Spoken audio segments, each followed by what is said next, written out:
Okay, so now you have started NoFap and you are on a streak 7 days, 21 days, 30 days जो भी तू follow कर रहा है but you don't know what to do. अगर अभी तू NoFap follow कर रहा है but तेरे mind में thoughts every day वही आते हैं.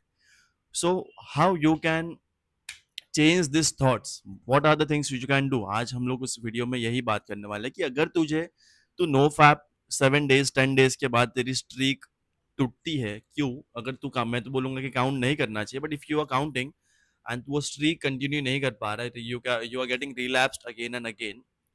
So we'll discuss about what are the things which you can do to focus or your mind should not get distracted in that. First thing, जब भी मैंने 2-3 years बैक ये decision लिया था कि फ्रॉम टुडे ऑनवर्ड्स मैं pawn नहीं देखूंगा या फिर मैं फैप नहीं करूंगा.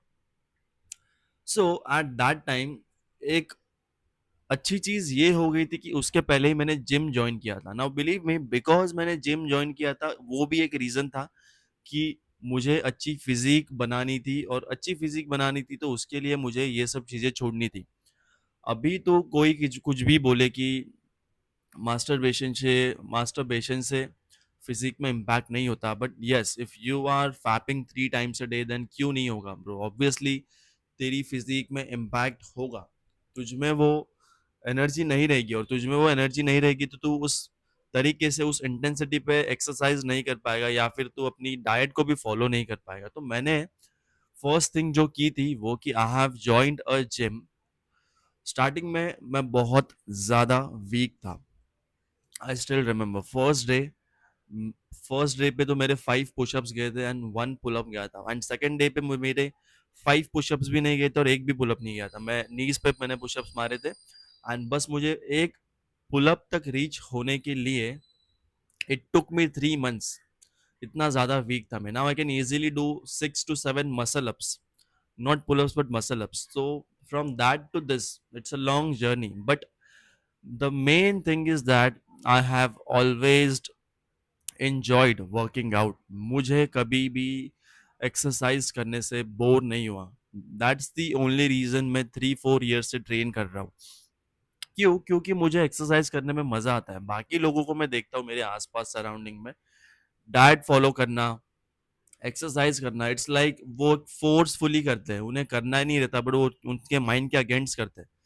माइंड के अगेंस्ट करना वो भी एक चीज है जिससे कि तू अपनी विल पावर बिल्ड कर सकता है बट एट द एंड मैंने ऑलवेज मुझे मजा आया है एक्सरसाइज करने में या फिर डाइट फॉलो करने में. मैंने बहुत इजी तरीके से किया है. कंपेयर टू अदर्स मुझे उतनी डिफिकल्टी फील नहीं हुई. क्यों? क्योंकि मेरा एक सिक्योर्ड माइंडसेट था. मैं बहुत ज़्यादा सिक्योर था खुद में. मैं खुद में बहुत ज़्यादा कंफर्टेबल था. और फिर मैंने पास्ट 1.5 साल के लिए मैंने शुगर भी छोड़ दिया था एंड 1.5 साल विदाउट शुगर मुझे ज़ीरो प्रॉब्लम्स थी. ज़ीरो, बहुत ज़ीरो, कुछ भी नहीं. मुझे कभी डिफ़िकल्टी फेस ही नहीं हुई और लोगों को लगता था कि विदाउट शुगर अगर कभी किसी आउटिंग पे या फिर बाहर में जाता था और कोई भी मुझे कुछ स्वीट चीज़ ऑफ़र करता था जिससे मैं मना कर देता कि आई डोंट ईट शुगर, मैं शुगर छोड़ दिया, मैं नहीं खाता हूँ. तो उनके रिएक्शंस ऐसे रहते थे कि हाउ यू आर सर्वाइविंग.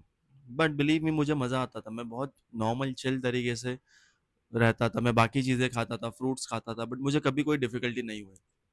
अभी भी मैं उतनी ज़्यादा स्वीट चीज़ें नहीं खाता हूँ. आई वाज द पर्सन, जब मैं छोटा था मैं बहुत ज़्यादा स्वीट्स खाता था. मेरे टीथ में कैविटीज़ और बहुत ज़्यादा ये सब हो गया था. क्यों? क्योंकि स्वीट खाने की वजह से. लेकिन फिर टाइम जैसे जाता रहा मैंने अपना माइंडसेट ही वैसे बना लिया कि जो भी चीज़ें मैं करूँगा उससे मैं जितनी ज़्यादा हो सके उतनी ज़्यादा सिंपल वे में और फन वे में करूँगा. क्योंकि ऑन दी अदर हैंड सब लोग एक कॉम्पिटिटिवनेस में लगे हुए हैं. कॉम्पिटिटिव मैं भी बहुत ज़्यादा हूँ बट देन वो फोर्सफुली कर रहे हैं और उनके अलावा और उनके अपोजिट मैं ये सब चीज़ें एक फन वे में कर रहा हूँ. मुझे ये रिकॉर्ड करने में वीडियोस मज़ा आता है.